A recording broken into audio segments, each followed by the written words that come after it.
So there are two reasons why I'm super excited about this conversation. And the first one is that storytelling is just a topic that is personally very close to my heart. I'm very passionate about it.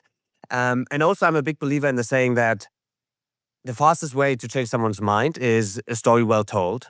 And we'll get into that later. But the second reason is that this conversation is happening literally at a time when you are assembling the plane while flying it.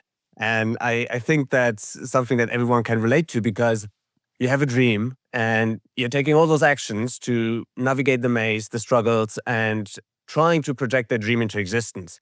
And I think everyone can relate to that. So I wanted to start by asking, what is the dream that you're currently executing on from a more personal perspective?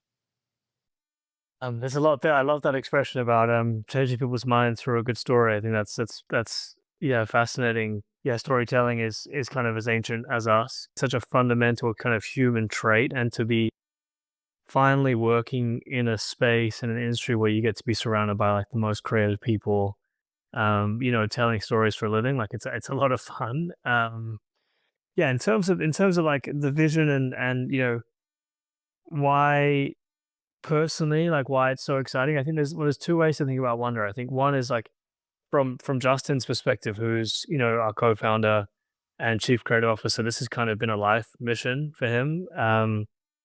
He's been a creative his whole life. He was an actor when he was a kid, went on to be a filmmaker, and that kind of like passion for the craft and like just the way his brain works. He's such a creative guy, and you can just see that like for him, this really is like exactly where he needs to be. And it comes through in our brand, it comes through in our authenticity, the kind of filmmakers we get to work with. I'd say he's pretty central to the vision. I'd say for like from my perspective, something that's kind of been true my whole life is like, there's definitely a creative side to me. Like I do music, I've like written, etc. But one of my kind of like key traits would be I'm really good at getting really creative people to actually get stuff in the world. It's almost like an innate sense of like justice. I don't know, like I've got like a lot of friends who are really talented, really creative, but like they're their own worst critics. Or like they never release stuff. Kills me because, when you can see that talent, you just want to see it like kind of shine through. And typically like really creative, really talented people maybe aren't always so organized or so like process orientated, where I say I'm like a ruthless executor. So I'd say for me, like what I love the most about this job and like why it's so much fun is I get to work with incredibly creative, talented people, Justin just being one of them, and like actually help them get the ideas out into reality and like be able to do that quickly and find a way to like keep building and iterating and like actually through deadening the kind of like internal critique, that like a lot of top artists have, balancing that with like okay, how do you ship this? How do you get it out in the world? How do we go quickly? Yeah, how do we keep building? And so I'd say like for me, I've kind of found my like perfect middle ground, and I think for both of us, it's like a dream come true to work on a business in this space. And how do you help those creatives? Because there's the operational side of like, okay, how do you actually put things out? But I think it's also a lot about the emotional side because, as you said, like most of the time, creatives think maybe something doesn't live up to the standards or the expectations. So, how do you help them in that regard? Yeah, I think that's look, that's like an eternal challenge. Also like, it's so funny like building a creative business.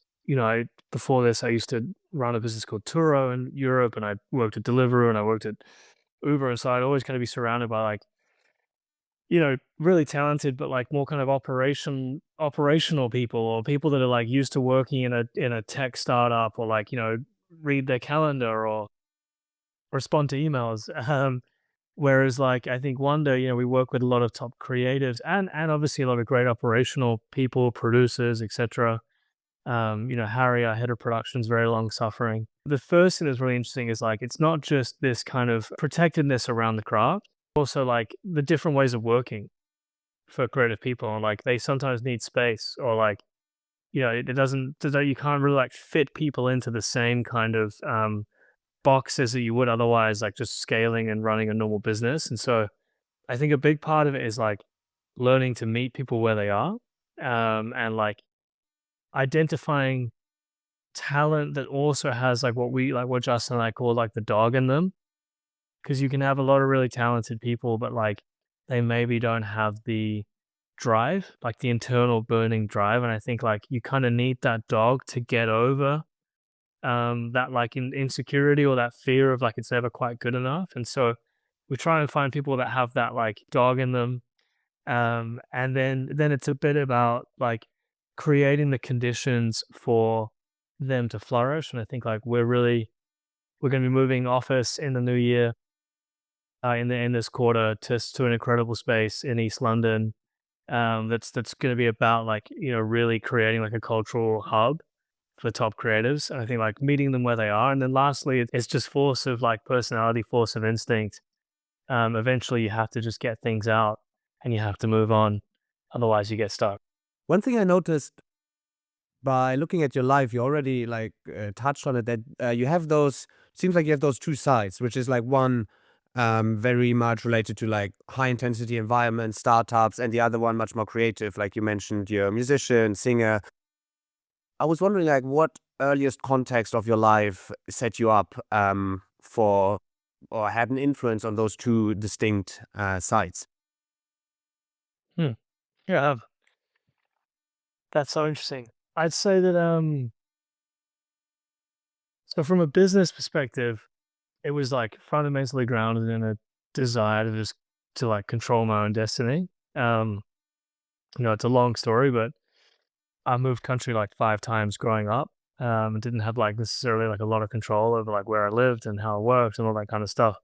From about 18 when I left home, I was like, I'm going to kind of control my own destiny and then have like that ability to decide like where I live and how I live and what I do. And so I was like very driven um to be successful and to be like in control of my destiny. And so I think that was part of it. Then obviously I went to law school and I, actually really enjoyed it, but then I got into being a lawyer and I was like, this is so boring. I wrote an essay on US constitutional law in my last ever exam at law school. And this lady, I was at Sydney University, this lady who was a professor, and she used to teach at like Harvard, and she was this awesome professor. And months after like my exams finished and I graduated law school, she wrote me an email out of the blue being like, I read your essay, and she was like, it was something like, it's one of the best essays I've read, blah blah blah. But she's like, do me a favor, like, don't end up on the top floor of some glass laden law firm somewhere. Like you're destined for more than that. And it was so funny because it was the first time I ever like felt seen or recognized or been told like, you know what, like maybe I can do something better. And so that kind of stuck with me. And I think like from a business perspective, it was always driven by this desire of like, I think I can do something more. And I think I can kind of like, off my own bat, like control that destiny, for better or for worse. And then from a music side, like that's always just been in me. Like I think from the youngest age, I've always played music, and it's like I'd say the two things that I love the most in life, from like a pastime perspective, whether it's like competitive sport or music, it's like it's the same thing in essence. It's like a flow state, and it's a feeling of like the ego completely dissolves, and you're just like in the moment, like either playing music or playing sport. And so I've always kind of sought that out, and it's probably a counterbalance to the high intensity, ego driven like world of like working or founding a Mm. startup. The story that you first like wanted to become a lawyer and then find it super boring and quit it. It resonates a lot with me because it's literally the same thing for me with architecture. Like I loved it, and then at school, like at university, was like really really good and like great companies and everything. And then when I started like actually working in it, like just after a year, I started hating it. So that's when I quit and yeah, now went into VC. So. Love it. Because I think, I mean, I'm paraphrasing here, but it comes to my mind when you said that I think it was Steve Jobs who said something like, follow, like trust your intuition. It already knows what you really want to become. And it sounds like there was such a moment for you as well. Yeah, I think it's always been there. I think that's a real. I never heard that quote again. That's a great one. I'm gonna have to steal it. But I think we have, an expression at Wanda, which is like find signals with a noise. I think Justin and I live our lives by that. Like I've always been like a deeply instinctive decision maker, intuitive decision maker. I wish there was like a formula, and I wish it was like I'd been more logical, but actually like it's always been through gut. If it was logical, I'd make an incredible VC. But the thing is, I worked for like three different unicorn businesses and advised two, and I joined all of them like really early in their journey. But I kind of knew that they were going to work, if that made sense, and I knew it was the right thing to like pursue. Even though when I started them, people told me I was crazy, and you know, I had a lot of people pushing back, like, "Why are you doing this? Why are you going to join this food delivery company? It's only got like 20 people there, and it's like never going to make money." And there's been a lot of situations like that. And I think I've always tried to like listen to the gut. There is logic to it, and I do think that like a big part of how I think about it is I try and think for myself from like a first principles basis. But at the end of the day, you know, so many paths I've gone down in life have been like intuition led. Same with hiring the best people. I think always listen to your gut, and it hasn't really steered me wrong. So there's definitely something in it. There's definitely something in it. But I mean it would be great if there was a way that I could like reverse engineer the gut into like a set of logical principles and then use it to make investments, but time will tell.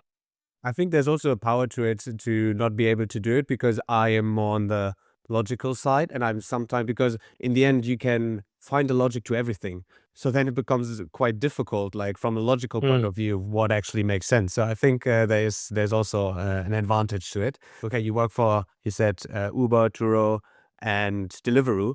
Um, because most people are happy to work for like one unicorn, and you work for three, and also for three marketplaces. So yeah, what the hell happened? Like how did this happen, and what is it about you and marketplaces that fits, like that goes so well together? I've always loved marketplace business. It's funny because Wonder's not really a marketplace. Like there's definitely marketplace elements to it, and as part of like the long term broader vision, and I kind of mapped it out a little bit on the Substack I wrote over the break. There are the embers of a marketplace burning, but I've always loved marketplaces, and I think the reason why there's two things to say that. One is like I remember when I was, I was like interning at Uber. I was handing out flyers and I was hiring drivers, so I can barely claim it. But I remember when I was there and they were launching Uber. It used to be called Uber X, and they were launching for the first time ever in Australia this idea that like from tomorrow, anyone could take anyone in their car. And I remember being like, "That's ridiculous! Like that's never going to work. That's crazy." And the head of APAC at the time, a guy called David Rorschach, turns to me and he said, "Well, what do you think a normal taxi is?" And I remember in that moment, it just like completely dawned on me. I was like, "Wow, like yeah, obviously." And ever since that moment, I've never been the person that's like, "Oh, that's crazy. That would never work." I'm always the person that's like, "Well, why wouldn't that work?" Kind of like from first principles. And I think so that opened up the aperture, and it kind of like made me way more aware. Like, okay, and I'm also fundamentally optimistic, so I'm like, okay, why shouldn't this idea work? Um, I think it's a much better way of approaching problems, and it meant that I was therefore like more open to the opportunities that came with Deliveroo and then with Turo. Yeah, the other thing on marketplaces, I think like I can actually trace that back to when I was at university and I'd started a business called Nexus Notes with some friends, and it's the classic business that everyone starts at university, like the note sharing. You upload your notes, someone else can download them. We actually got really far. We got onto like Shark Tank in Australia. I ended up Wow. couch surfing around the US, trying to like launch the business over there.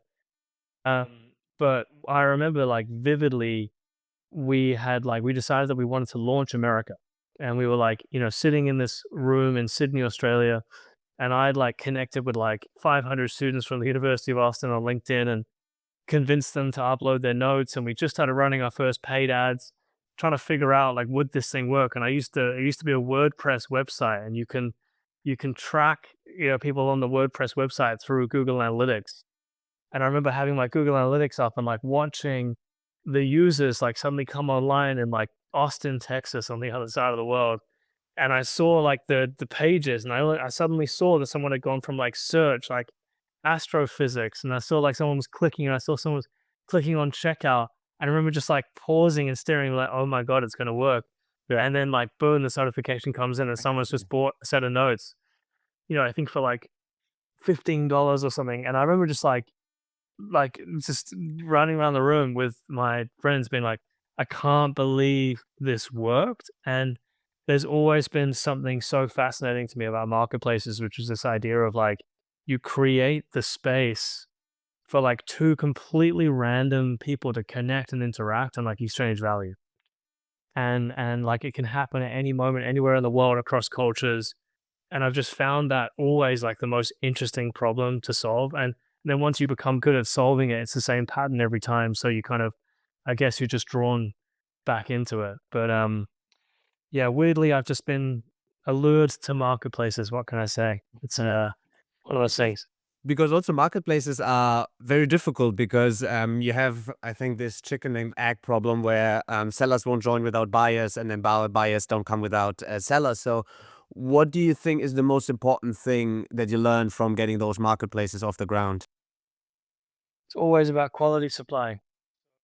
It's the easiest solution, but like knowing the answer is easy, but like how to actually create it is the hard part. Very lucky to work closely with like Will Shu back in the day at Deliveroo, and he always used to talk about price selection service, which I made our Wi-Fi password at Turo when we started that in Europe to kind of keep reminding people. And the whole thing is like, I think there's two things there. So price selection service is like really think about what's the problem you're solving for the sides of the marketplace. For the customers, it was like, how is it good value for money? Do you have good selection of restaurants, and how convenient is it? Right? Like you're really putting yourself in the mind of the customer. So then it's like, well, how do you solve that? You solve that by having really high quality supply. And you start by having high quality supply. And if you have to, you jump start it or like guarantee it. So for example, supply in the context of Uber is drivers. So is it well priced?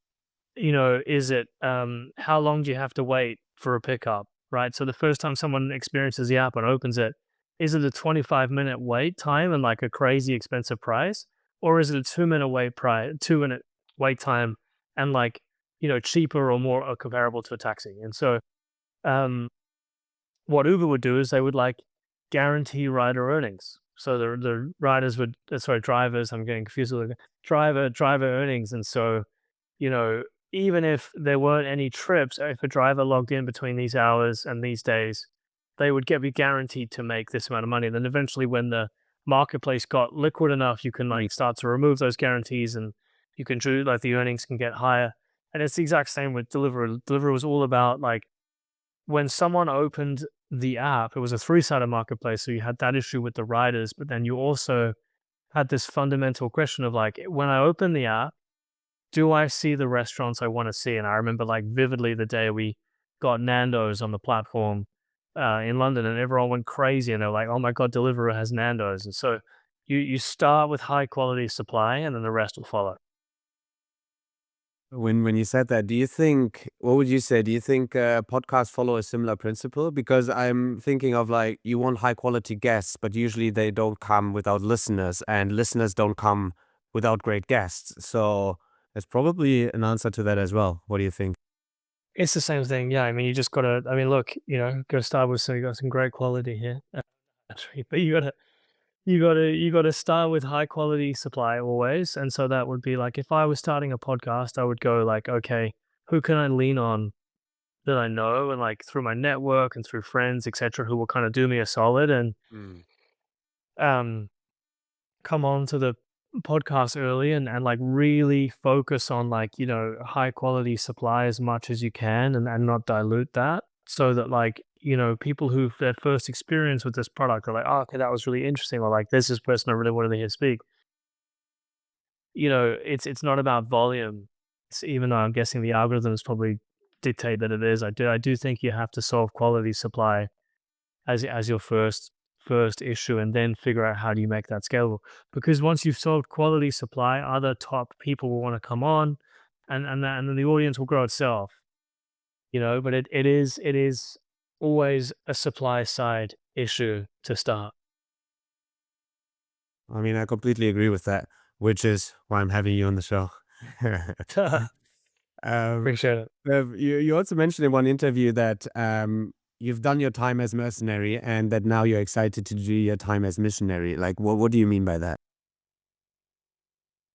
Yeah, I think I think I've always actually been a missionary in the sense that, like, um, food delivery or car rental, like, not particularly passionate about it. Like, I think when I was at Deliveroo, there was like real foodies there. Like Will is like a huge foodie, so passionate about it.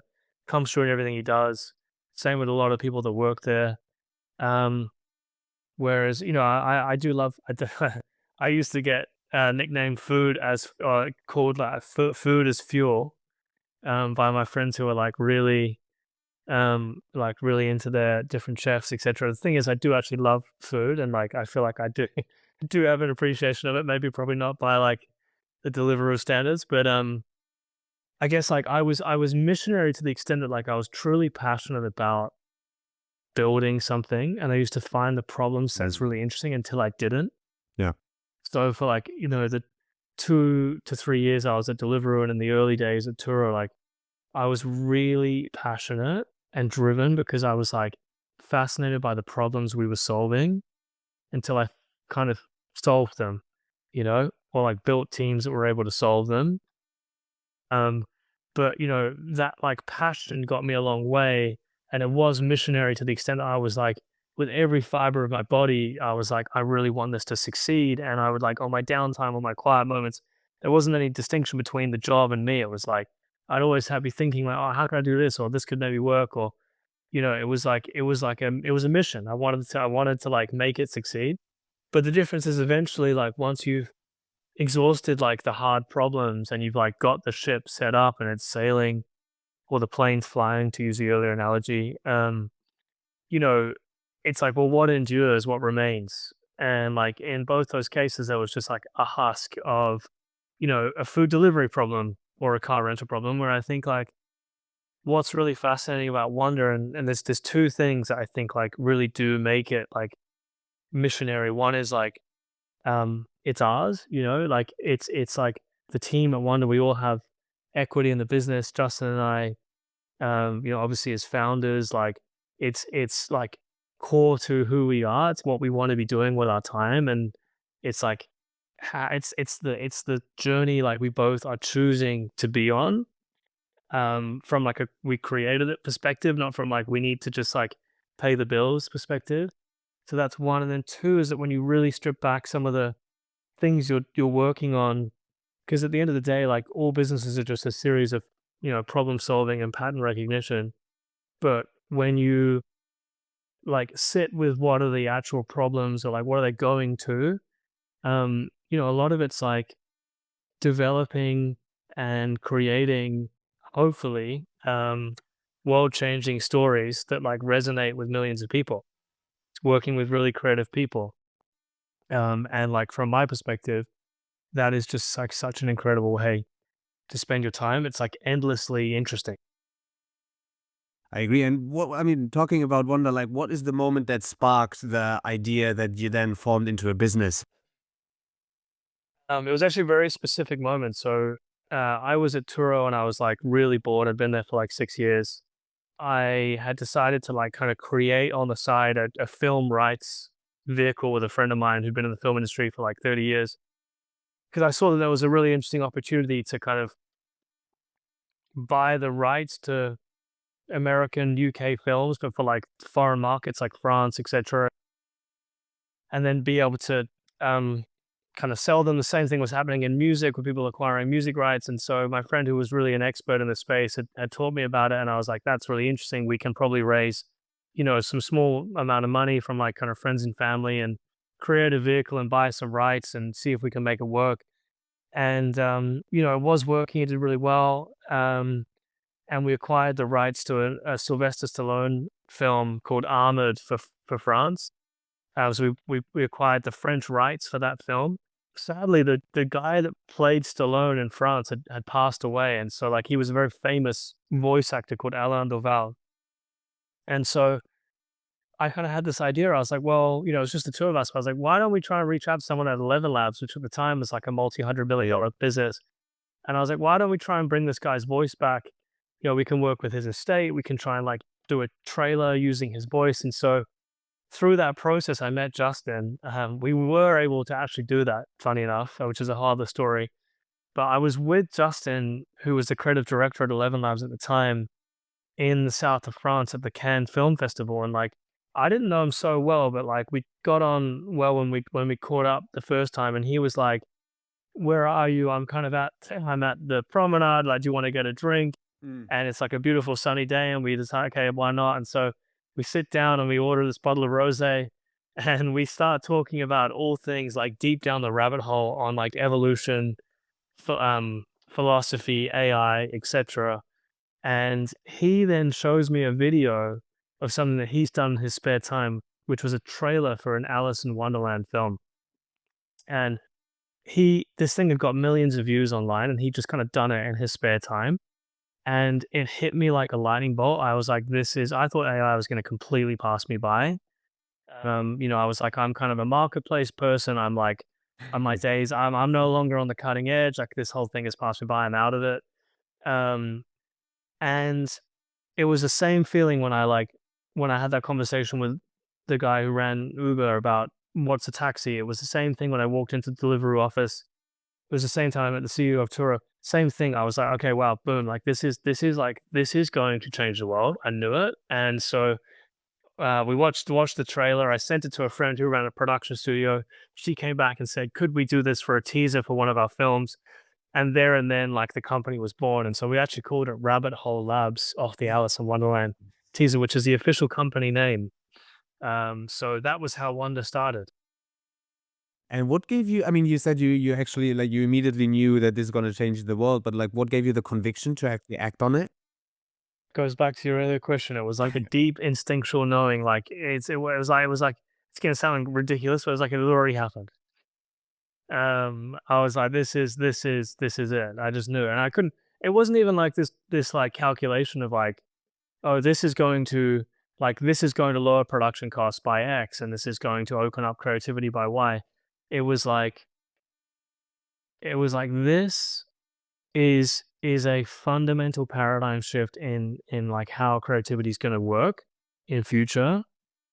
And I couldn't help myself. It was like I had other things to do. It wasn't like I was like sitting on my hands, but it was like it was just fascinating. I was just drawn to it. And I was like, this is so interesting. How did you do that? Oh, we should send this to this person.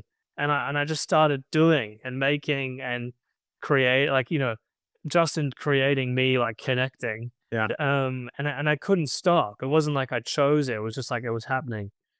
So yeah, that's kind of, it was instinct. It was instinct.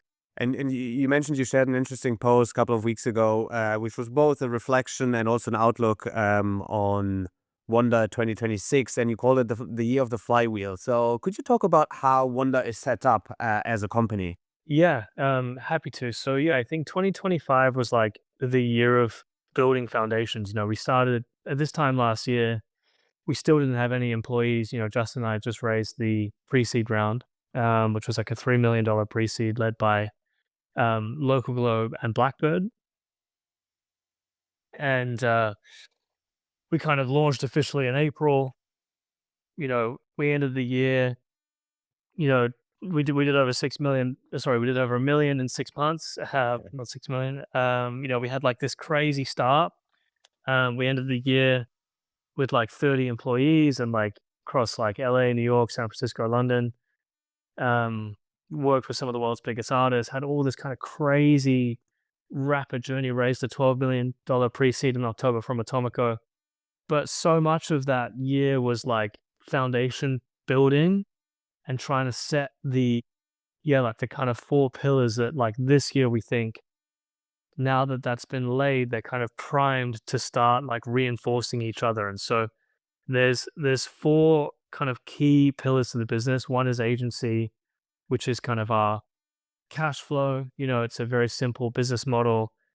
People have like, we'll make a music video for someone like Lewis Capaldi. They have a demand for like premium video content. We can service it. That's our agency.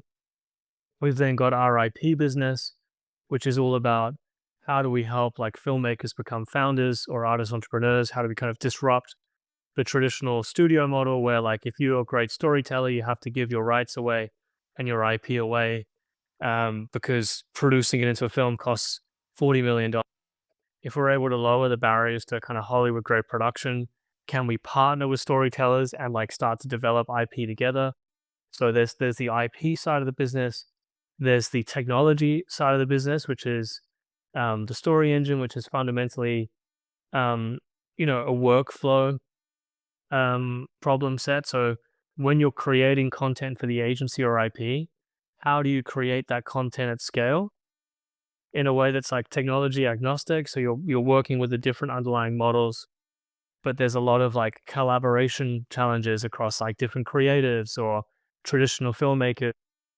There's a lot of like inefficiency when it comes to making like episodic content. How does each episode become easier than the last to make? So there's a technology layer to the story engine, and then finally there's a platform community slash marketplace layer, which is kind of one how we're creating the rails for the AI creative industry. So how do we have a community where like the best talent can meet, can interact, can find work, can share tips, can enter film competitions, and that's also not only a way of us accessing the best and highest quality talent or supply, to go back to my earlier conversation.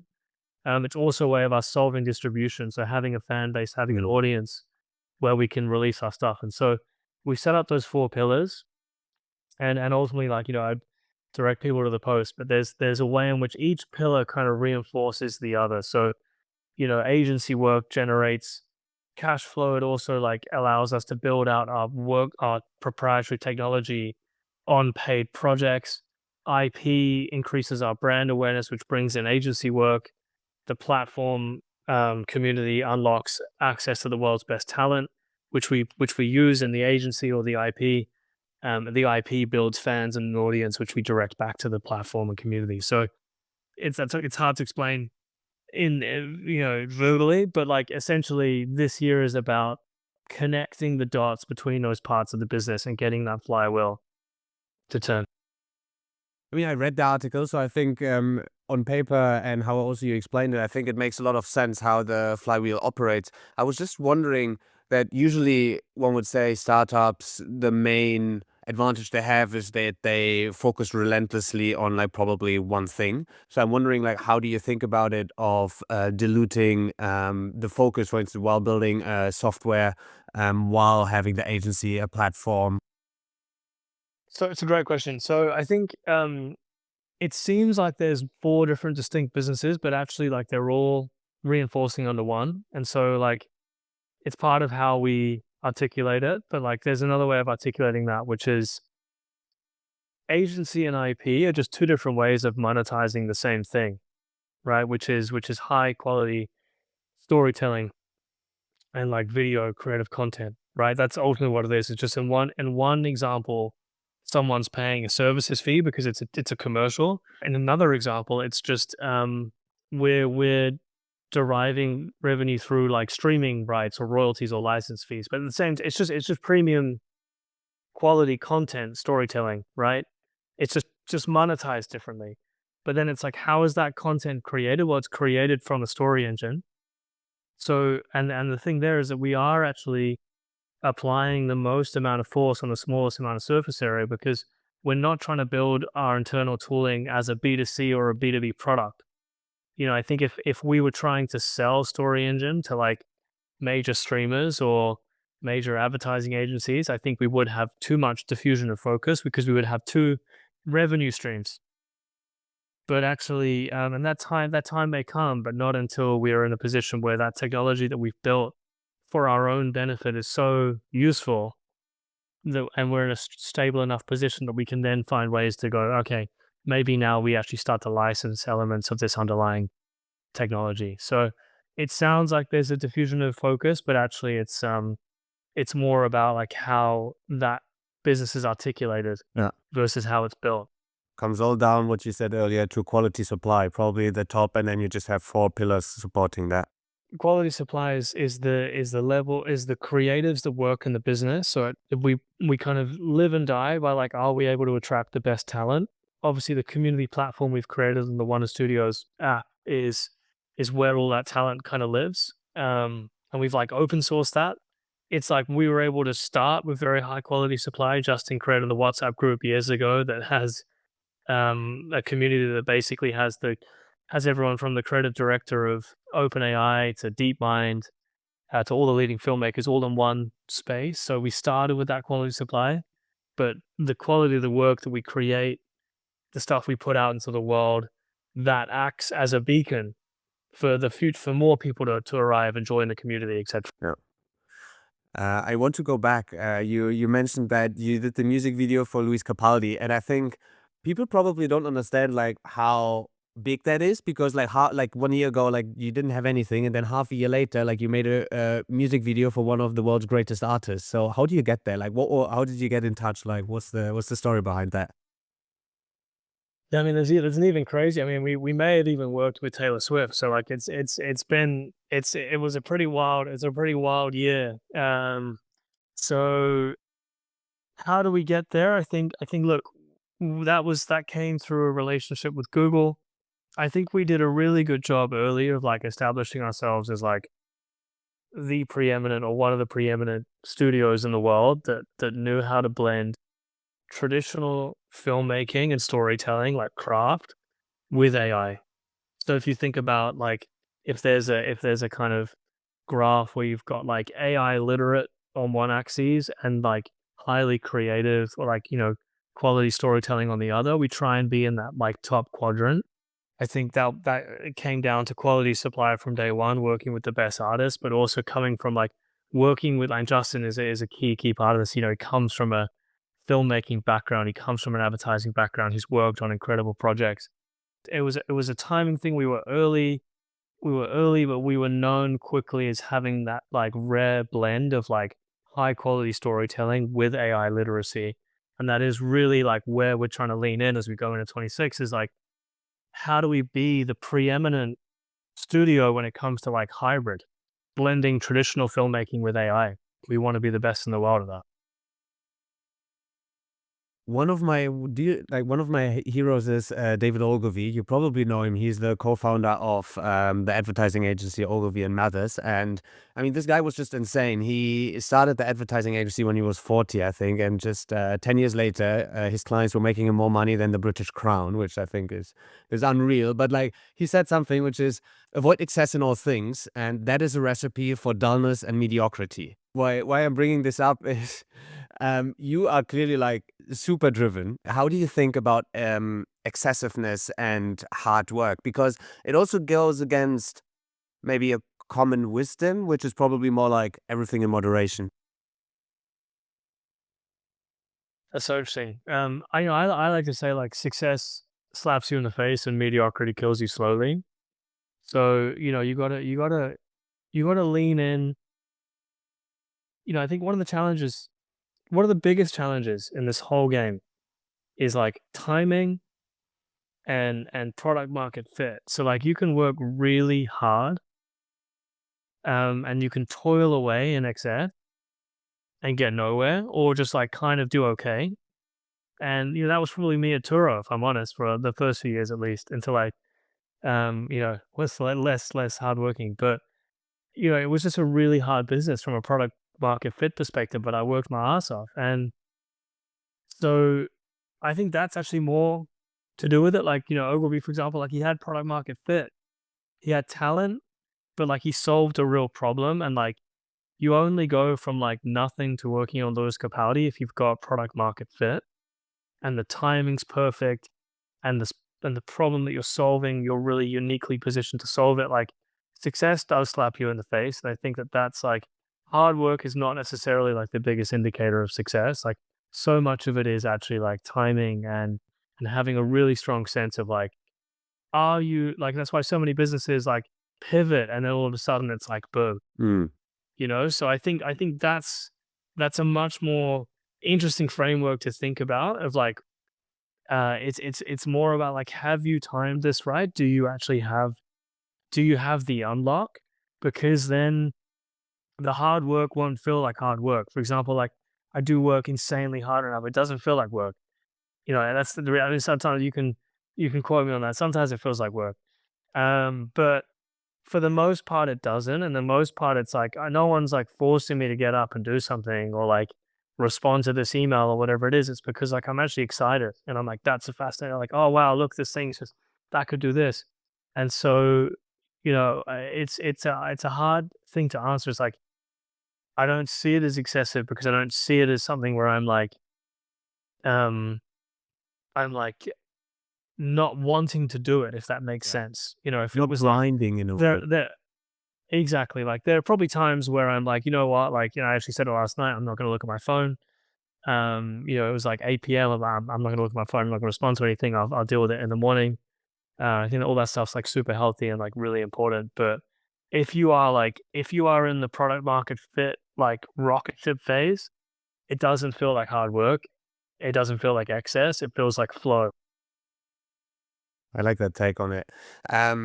Seth, we have a closing tradition on this podcast, which is one question I ask all guests is if you could challenge the listeners to do one thing this week that gets them a step closer to their goal, and this is whether they are founders, operators, professionals, or students, what would that be? That's a great one.